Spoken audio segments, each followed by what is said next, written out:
tout ça se recoupe et puis on va pouvoir mettre en face de cette affirmation d'autorité, voilà. La preuve de la non-application du SPLA. Oui, Dans alors... un texte daté de 99 d'ailleurs, c'est intéressant. oui, c'est ça, savoir. 99, de Claude Zilberzahn, qui était Voilà. le patron de la DGSE de l'époque, hein, il est nommé le 23 mars. C'est intéressant aussi la date du 23 mars 89. Hein, c'est une semaine avant la nomination, la formation du gouvernement du 27 mars à Khartoum, hein, et puis l'action du 1er avril d'Idriss Déby. Voilà.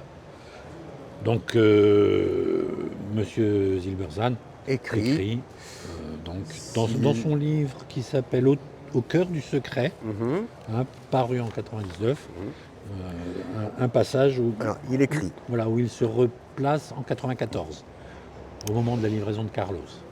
Mais je te laisse la lecture. Si l'on veut diaboliser Tripoli comme protecteur du terrorisme, pourquoi oublier Téhéran et Damas? C'est dans cette dernière ville que chaque matin, dans les années 90, un homme sort paisiblement de chez lui.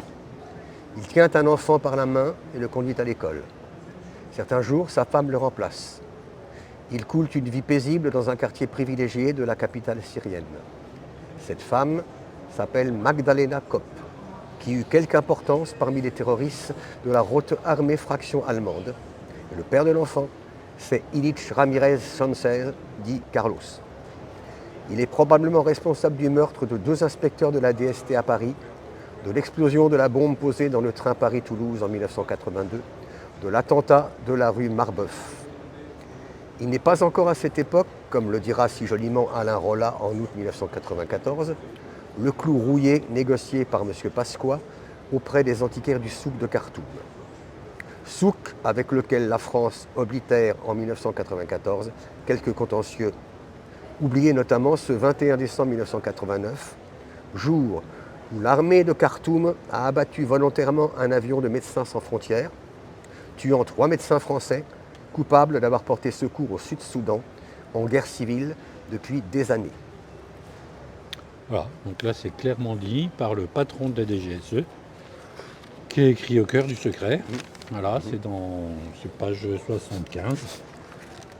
C'est clairement dit, le tir qui a abattu l'avion vient des troupes régulières soudanaises. Donc on a deux documents.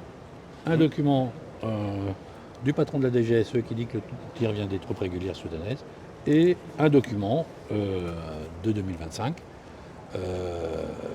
de 2022, la lettre d'Assia Chiam. La lettre d'Assia Chiam qui dit que le troupe vient des troupes régulières, qui vient du SPLA. Donc, on peut aussi noter qu'il y a un écart de temps.